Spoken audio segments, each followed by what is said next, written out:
I'm so sorry, but I don't care about the VMAs. I just feel like the VMAs guys don't have that star power that it used to have. You used to have the likes of either Madonna, Janet, Britney, Christina, even Nicki and stuff like that. And, you had even Taylor and stuff like that. You just had the big names back in the day. And I just feel like now it just hasn't become that, unfortunately. So the VMAs were on last night. I did see Doja's performance online and I thought that, she's a great performer, but it just doesn't have that buzz or that pull to me, unfortunately, with the names of the people there in the current music industry. I just don't think they're big enough. I feel like everybody has just been watered down. And I think that comes with social media being accessible to everybody and anyone and anybody being platformed. It's going to be a bit different. But I just feel like it wasn't really giving star to me. Let's just say the music, like Rihanna, Beyonce, like when they're all there, like you're like, okay.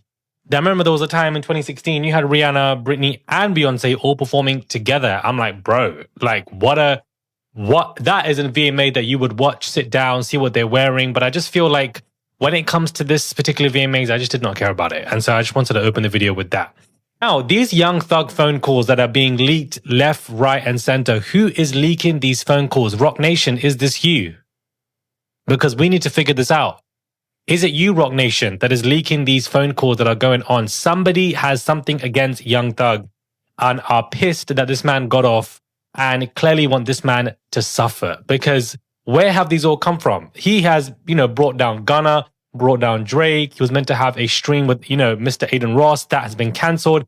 Now he's broken up with Mariah, talking about chapter ended because a new phone calls come out about him cheating with against Mariah. One of my little girls, she posted stuff on the internet at my condo from a long time ago. Mariah, I called Mariah this morning. She's like, man, girls posting in your condo. I'm like, oh my God, hung up on her. I'm gonna dunk on you because I'm in jail, baby. I'm about a girl in the condo a minute ago. I'm like, cut it out.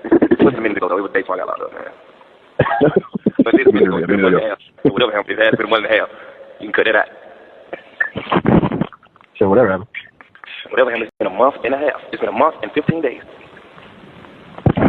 So whatever she's doing, man. Well, it's been like 8-10 days or something like that. Like, whatever happened, I ain't doing it with her. So, who-de-do. And, he has stated that he was very down in prison and that he was saying all of this and he's publicly apologized to people. I do feel for the guy. When you're in prison, your mind state is very different to where you are when you're outside of prison. I'm talking like I've been in prison. I ain't never been. But, that's what I assume it is. But at the same time, cheating on Mariah has been through hell and back for this man, stayed loyal to him, only for him to be cheating on her left, right is disgusting as well, to be honest with you. But Young Thug has given me Wendy Williams. This man does not know when to stop talking. This man is gossiping left, right, and center. And guys, I'm not mad. I feel like Young Thug, of course, is going to be responsible for his actions and he's paying the price. But I'm also not mad at him for all of the things he's saying because this man doesn't shut up. He's just giving us the tea. Whoever he's talking to on these video or these phone calls, he is giving them the tea, guys. And I just feel like if you can't give a friend, the tea, you can't just with them. Are you guys really friends? And so clearly not, because whoever this person is has sold this, the story and leaked the phone calls. But at the same time, what else can you do in prison other than gossip and drop the bar of soap? That's what these men be doing. He recently was on a podcast that's gone viral, and he's really upset with Gunna, saying that, of course, he's made him and that, he was paying his rent and etc. And he feels betrayed by him. And he also goes on to talk about gay men.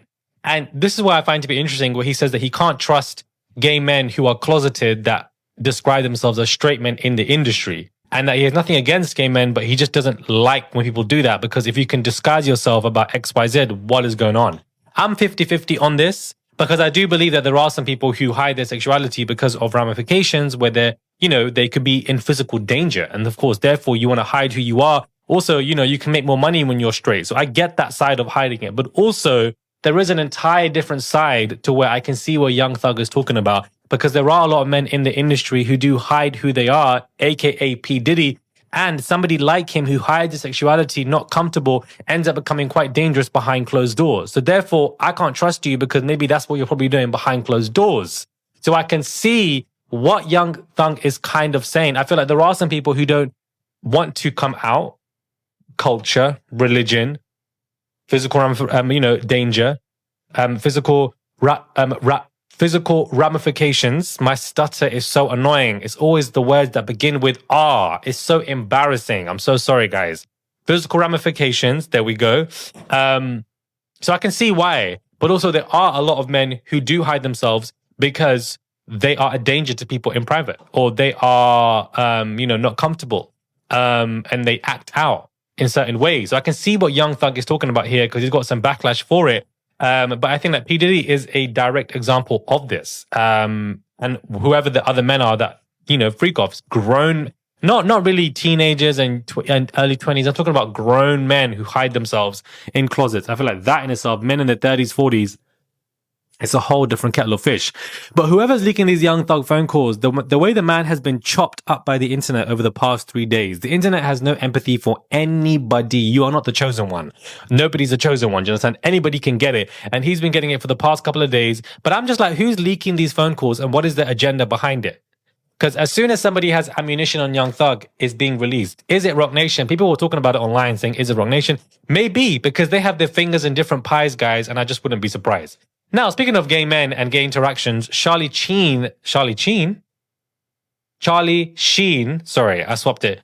Charlie Sheen has come out to talk about his interactions with men as well, saying that he has sex with men, he flipped the menu over, and that he loved it. He's opening up about his past sexual encounters in a Netflix documentary, saying that he decided to try something new and he started having intimacy with men after, being with women. He said that it was liberating and that these men did not care for the fact that, he was diagnosed with HIV and, the fact that it helped in regards to just what he was going through, which was several forms of addictions. I feel like a lot of men are fluid in the industry and there's nothing wrong in that. Do what you want to do, be with who you want to be. I don't feel there's no issue with it, but unfortunately the public will drag you for it because people can be very homophobic. But there are now allegations about Charlie where people are discussing whether he has been with minors and, young boys and etc. I've heard this conversation online from a lot of people. I can't confirm or deny that. I think there's strong allegations to make, but this is what people are saying, that not only was he a sex addict, but he was doing, crazy things with men and boys behind closed doors. I would believe strongly that Charlie, why do I keep saying Charlie? That Charlie Sheen is somebody who was probably SA when he was young. In order for you to become a sex addict, I feel like you are overexposed to it when you are at a age where your body is not developed for that type of behavior. And therefore your brain can rewire and therefore you end up having these addictions and you have an addictive type of, personality. A lot of behaviors can be developed from child SA. And I wouldn't be surprised if Charlie was one of those, because I feel like he has lived a very tumultuous life. So he's making headlines with basically coming out as bisexual and being fluid and etc. And long story short, guys, a lot of men in this industry are fluid in that kind of way, are gay in that way. And then that leads to the door of some men also, being into sex magic like Diddy, when he wanted Cassie to rub semen on his nipples and certain kind of rituals, or he wanted to ingest fluid from other men who released themselves onto women. I don't know whatever the hell was going on. A lot of this is all linked. Diddy is just the only name that's being called out, but a lot of these men be into it, guys. Believe me, I know. A lot of these men are into all of this stuff. I was somebody who, of course, was trafficked when I was young and, doing things for these much older men, left, right, and center. And it was vicious, dark, A lot of hotels are also very much complicit. They take you to places, they harm you, they beat you up, they drug you. Exactly what happened to me. And then you play these fantasies for these grown men. And you're thinking, as a grown man in your 40s and 50s, why am I as a 17-year-old doing this for you? And then it ends up also now being child porn as well. And it is a shame because I feel like when people discuss my scandal, they're not actually understanding that I was the minor, that I'm the young one.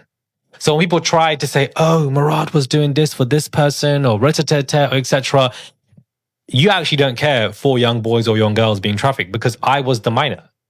But the issue is because I don't look like one with a beard at that age. I had a full-on beard at 17, 18, I had a full-on beard, etc. You're brown, you're black, you're adultified, and etc. And when people discuss it, they look at it from a salacious manner to try drag me or make me seem like this monster. But how could that be if I was the minor? If it's child porn? If I'm 17 with 45-year-old men? Think about it. Because it's absolutely insane. It's insane what people are saying. And I don't understand why. It really bugs me because it's like, what are you doing? If you really cared about children and what's happening to them, you would be a supporter of me and how far I've come and listen to me and we can work together. Do you know what I'm saying? But people don't want to do that. People are very self-serving. So I just feel like when we are discussing these men and their fluidity and what they like to do, there is a pipeline to where they end up contacting minors because it's easier to exploit them because they either need money, they're powerless, they're younger, less boundaries, and it's a very vicious cycle. And I just think that this is not what is touched on. It's always what these men want to do with their experiences. But, you know, when we're talking about stuff like P. Diddy and these minors and etc., he ain't the only one. It's very common.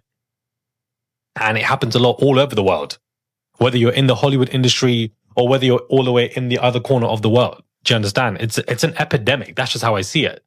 And I was somebody who was able to get out of it, remove myself from it, and survive it. But a lot of people have not. A lot of young kids have not. A lot of young teenagers are not. They're still in that cycle. They end up as addicts or crackheads as you see on the roads. You know, whenever you see a homeless person on the road and they're asking you for money, like, I always question how they got there in that position. What happened to them? Rather than, you know, not give them a few. Like whenever I'm on a train underground in London and they're walking through, I always give them £1 or £2, whatever I have on me. And because you just never know what somebody has gone through. And the idea of, oh, don't give them money, they're going to use it on substances. But then at the same time, look at your politicians, look at your governments, look at the people who control you and how they're actually laughing in your faces. Like, we just went on a whole different tangent, but I think it's always important just to have these uncut conversations on my channel because I feel like it's a good way to create that bridge between me and you guys. And I just think it's on my mind and I don't script these videos anyways. Anyways, let me know your thoughts are, guys, when it comes to this video. Do subscribe to the channel, comment down below, give this video a thumbs up. I would appreciate it. It's just one click to subscribe. Please click that button and subscribe, guys. It goes a long way. And I'll catch you guys soon for another video.